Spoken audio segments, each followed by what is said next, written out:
The courtroom was silent until Queen Camilla's hands began to shake. With cameras rolling and whispers growing, she broke down in front of the world. But the real blow came moments later when Princess Anne took the stand. Calm, composed, relentless. Without saying Camilla's name, Anne's words sliced through decades of royal tension. Her testimony wasn't loud, but it was lethal. In minutes, she flipped the power dynamic inside the monarchy. One queen unraveling, one princess rising. For the first time, the world saw the quiet battle behind palace walls and realized this was more than scandal. It was a reckoning. Queen Camilla breaks down in court. The moment she stepped into the courtroom, it was clear. Camilla wasn't ready for this. Dressed in dark gray, clutching a folder so tightly her knuckles turned white, the queen consort entered not as a royal, but as a woman on the edge. Cameras outside had already captured her tense arrival, but what unfolded inside was worse. She avoided eye contact.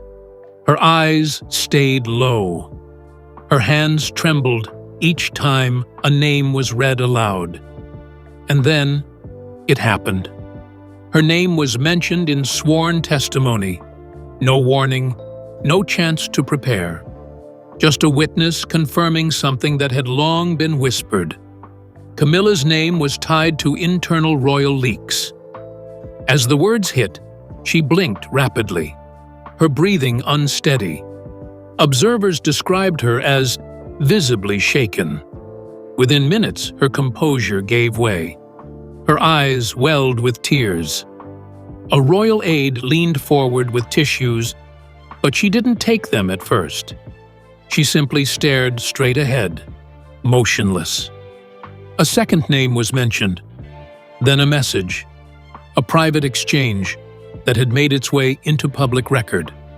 Gasps swept through the courtroom. Whispers began echoing from the gallery. Camilla pressed the tissue to her face, finally giving in to the collapse.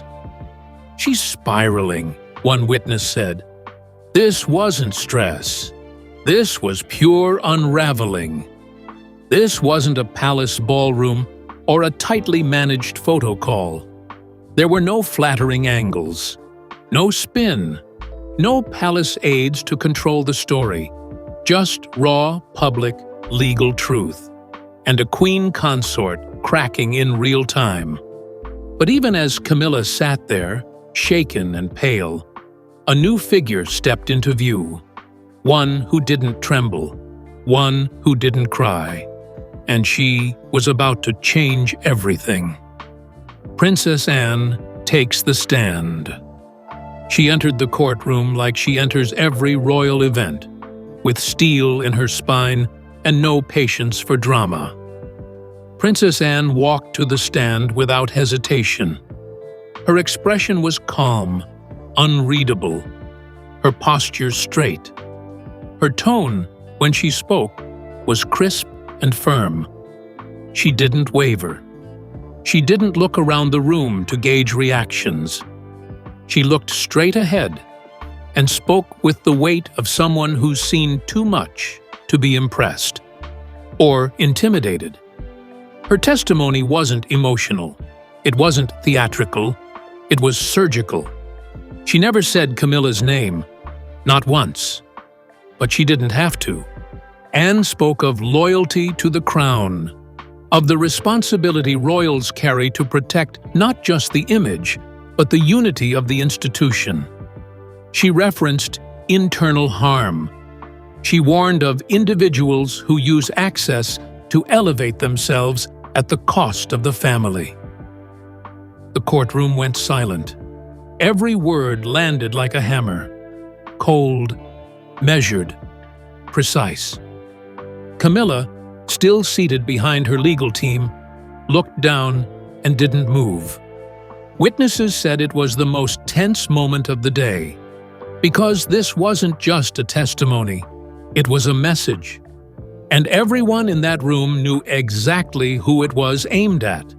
One royal watcher put it best: "Anne doesn't waste words." And today, she used everyone like a weapon. Years of tension finally erupt.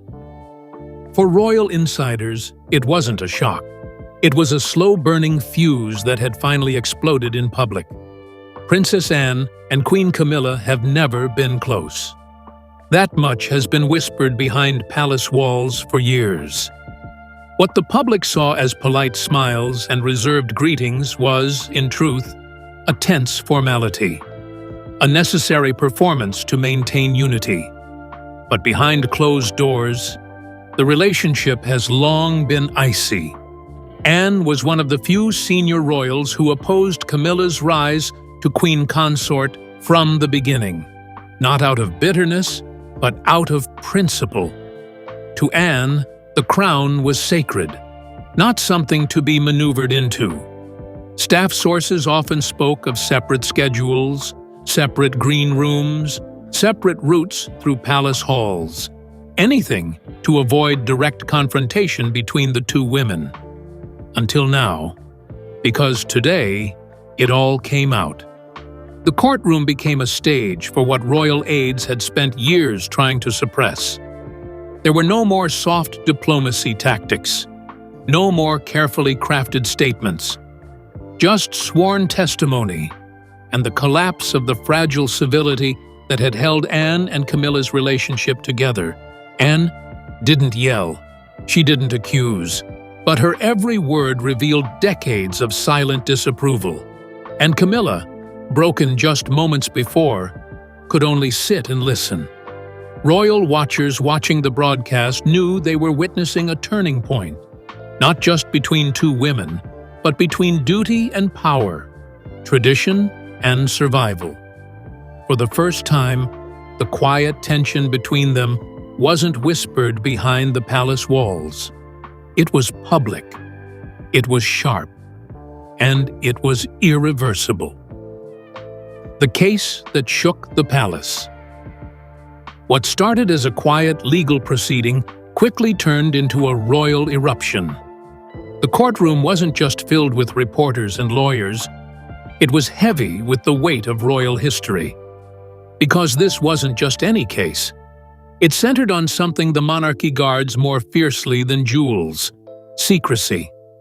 At the heart of the trial were leaked messages, private royal communications sent to the press, emails and documents that, when exposed, painted a troubling picture. Some came from mid-level palace aides. Others, shockingly, were traced back to Camilla's former staff. And buried inside the evidence was something no one expected: a direct reference to Princess Anne. It wasn't malicious. It wasn't even inflammatory. But it was enough to pull Anne into the storm, dragging with her years of unspoken conflict. The court requested her testimony. Some say King Charles tried to shield her from it. She refused.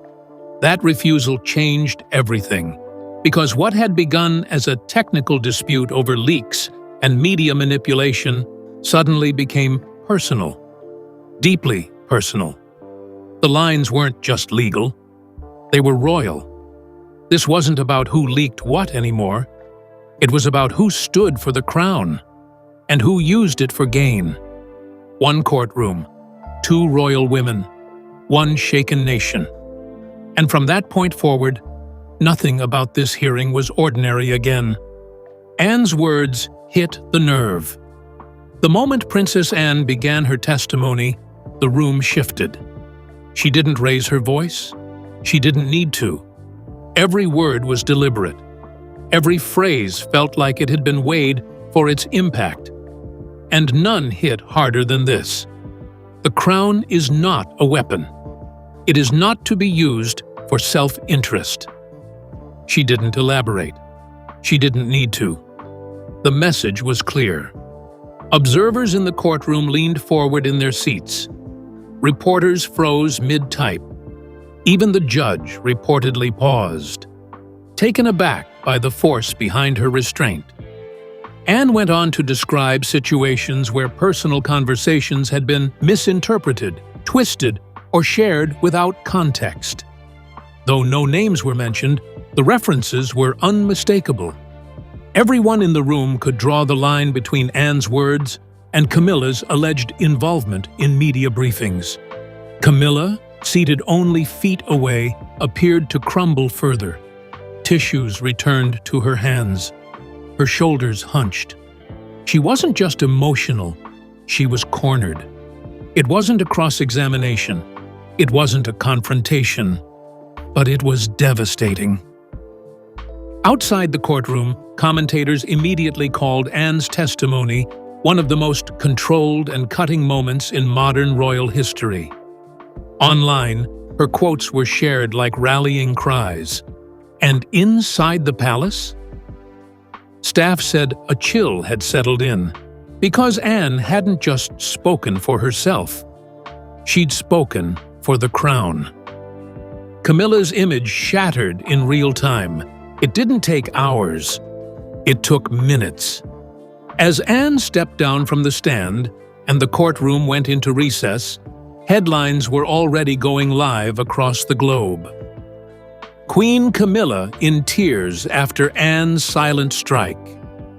The princess speaks. The queen breaks. Royal rift explodes in courtroom drama. Social media was even faster. Hashtags like #AnneSpeaksForTheCrown and #CamillaCracks dominated the trending lists. TikToks showed side-by-side comparisons of Anne's composed walk into court versus Camilla's trembling departure. Tweets hailed Anne as the only adult left in the room.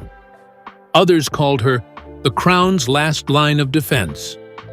But it wasn't just commentary, it was collapse. Camilla's public image, carefully rebuilt over 2 decades, was unraveling in real time. For years, she had fought to transform herself from controversial mistress to respected consort. She had walked beside King Charles with quiet strength. She had smiled, listened, stayed above the noise. But now, that image lay in pieces on the courtroom floor. One respected royal commentator said bluntly, "Camilla just lost 20 years of reputation in 20 minutes." And it wasn't just the media saying it. Palace aides were reportedly stunned into silence. Even former supporters began questioning whether Camilla could remain in her current role without casting a shadow over the monarchy.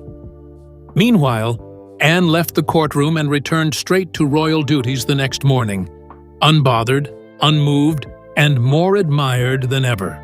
Camilla canceled all public appearances for the week. She's said to be emotionally overwhelmed and under medical advisement. But the truth is, it wasn't just exhaustion. It was defeat. King Charles torn between wife and sister. He wasn't in court, but he didn't miss a second. King Charles received minute-by-minute updates from advisors stationed inside the courtroom. Aides say he was alone when Camilla broke down, watching the feed from Sandringham in silence. Not a word, not a sound. Just a man slowly watching his world unravel. And the moment Anne took the stand, everything changed. Charles reportedly tried to stop her testimony behind the scenes. He pleaded with her to provide a written statement instead. Anne refused. "If I'm mentioned," she told one aide, "I will speak, not hide." For a monarch already under strain, it was devastating.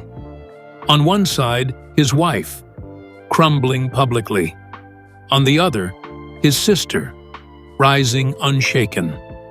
The people he trusts most had never been further apart. Sources say Charles is now emotionally overwhelmed and politically cornered. His attempts to hold the firm together are failing. Senior advisors have split into 2 camps. One wants to protect Camilla and preserve stability. The other believes shielding her any further could be seen as weakness and risks losing the public altogether. Even more troubling, palace insiders say Charles is questioning who he can truly rely on. For decades, Camilla was his protector, his partner in the shadows.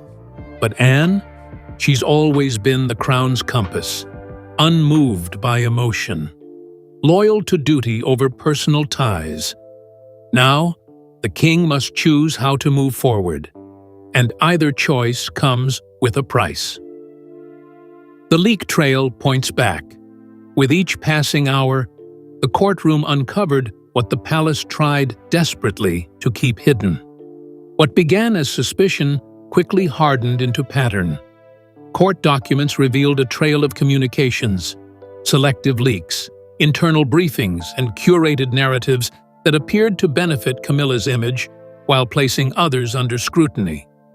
The messages were subtle, nothing overtly malicious, but the intent was unmistakable. Camilla's former staff had engaged with multiple press outlets. Emails suggested meetings, informal guidance, and anonymous contributions. And while none directly named Camilla as the source, everything led back to her inner circle. Then came Anne's quiet bombshell. She mentioned conversations that were once private, now twisted and leaked out of context.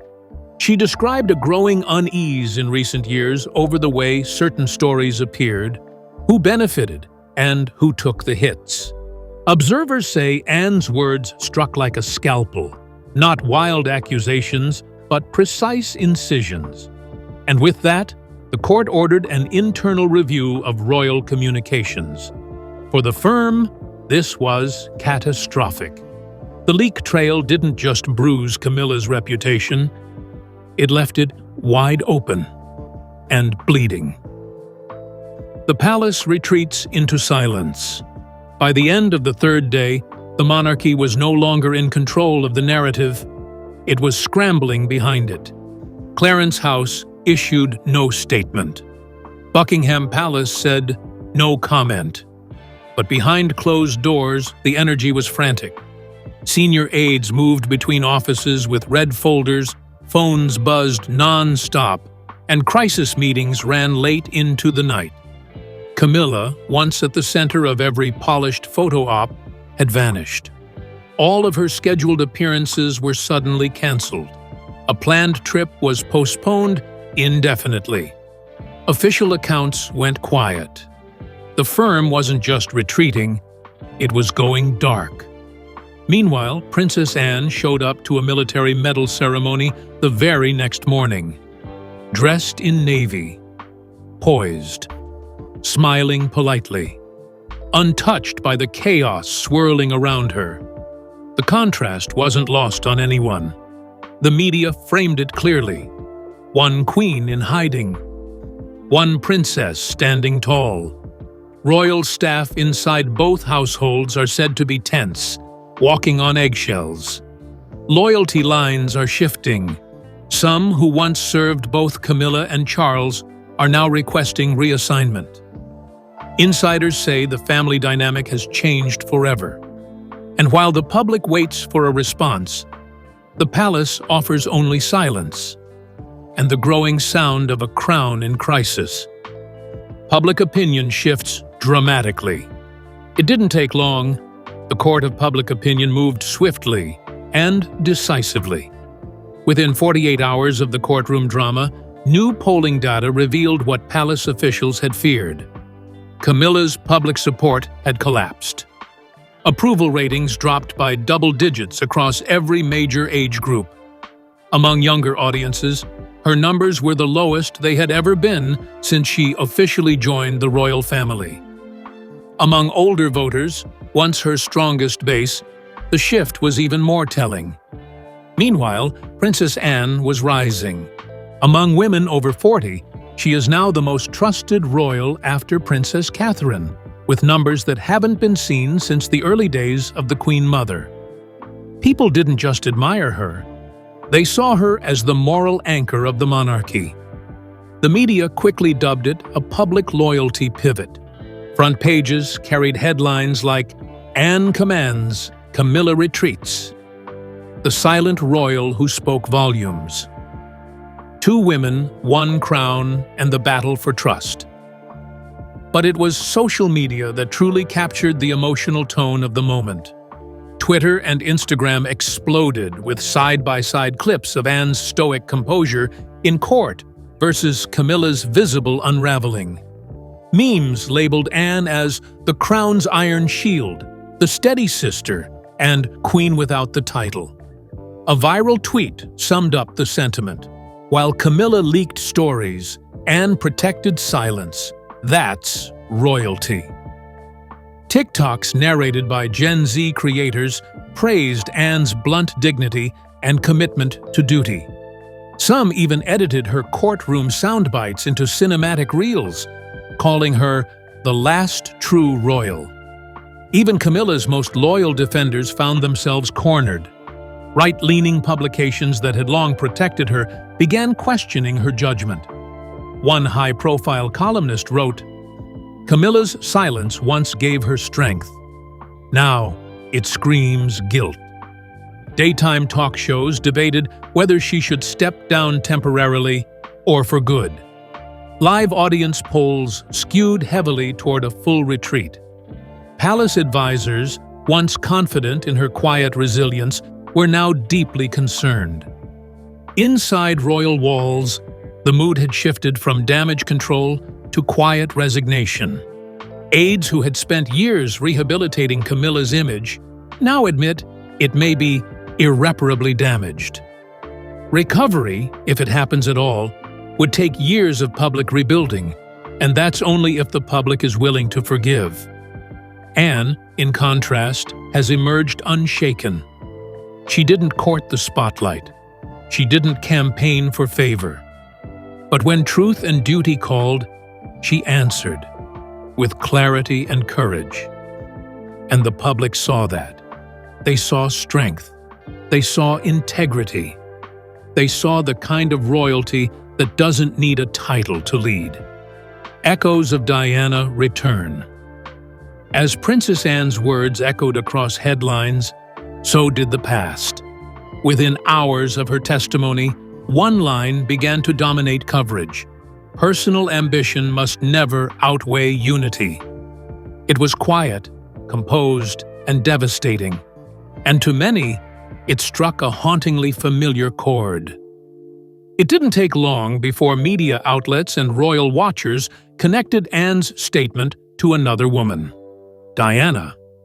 Though Anne never mentioned her by name, commentators were quick to point out the parallels. The story of one woman's quiet suffering inside the palace, another's silent rise through calculated media relationships, and the damage that cost a generation their peace. Diana's photos began resurfacing online, videos of her interviews, old clips where she too spoke about betrayal and media manipulation. Suddenly, this trial wasn't just about Camilla versus Anne. It became a ghost story, and the ghost was Diana. Social media lit up with heartbreak and fury. Many younger viewers, raised on fragments of Diana's legacy, began drawing harsh comparisons. They silenced one, and now the other is finally speaking. Anne said what Diana never got to. And for Camilla, it was the worst possible shift. She had worked tirelessly to distance herself from the past, to shed the shadows and stand as her own kind of queen. But now, in the middle of a courtroom scandal, the past came roaring back, unforgiving and sharp. It wasn't just about leaks anymore. It was about consequences that started decades ago and never really ended. William and Kate remain silent, but present. As the storm exploded across the royal landscape, two names remained publicly quiet: William and Kate. Neither was seen at the courtroom. Neither released a statement. But behind the scenes, their presence was undeniable. Palace insiders confirm both the Prince and Princess of Wales were fully briefed on Anne's testimony within hours. One source claimed William's response was swift. He thanked Anne personally for her honesty. Another added that Kate wrote Anne a handwritten note the same evening. Short, heartfelt, and deeply supportive. They didn't need to post anything. They didn't need a camera flash. Their silence spoke volumes. To many inside the palace, it felt like a line being drawn. Not out of disloyalty, but out of clarity. This wasn't a family spat. This was a moment of reckoning for the entire institution. And William and Kate? They were quietly choosing their future. Royal commentators took note. For years, the Waleses had walked carefully, never showing open friction with Camilla. But in the aftermath of Anne's testimony, that distance began to look like strategy. One royal expert said bluntly, "They're preparing for the next era, and this scandal isn't part of it." The generational divide inside the monarchy has never been sharper. And as Anne stood tall and Camilla fell apart, the next king and queen remained silent. Not because they were unsure, but because they already knew where they stood. After the breakdown, what now? Inside the palace, no one is using the word resignation. Not officially, but they're all thinking it. In the days since the courtroom collapse, Queen Camilla has remained completely out of sight. No public appearances, no social events. Even internal palace meetings have been conducted without her. She's resting, aides say, recovering. But the truth is harder to admit. Her position is in free fall. Behind closed doors, aides are preparing for every outcome. Contingency plans have been quietly drafted. Some propose a temporary step back under the guise of health. Others suggest fully transitioning duties to Princess Anne, who now commands overwhelming public trust. And then, there's the most extreme option, Camilla resigning from royal duties altogether. It would be unprecedented, shocking, but not impossible. King Charles remains deeply conflicted. He's not just a monarch.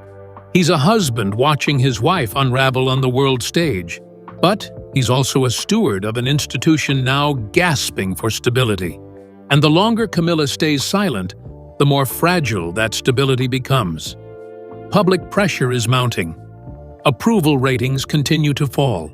Royal allies have grown quiet. And now, whispers from within say Charles may have to make the hardest decision of his reign. Whether Camilla stays or steps aside, one thing is undeniable. The monarchy has changed. Anne's strength rewrote the royal dynamic. Camilla's collapse revealed the cracks. And the royal family, once held together by protocol and silence, is now being pulled apart by truth.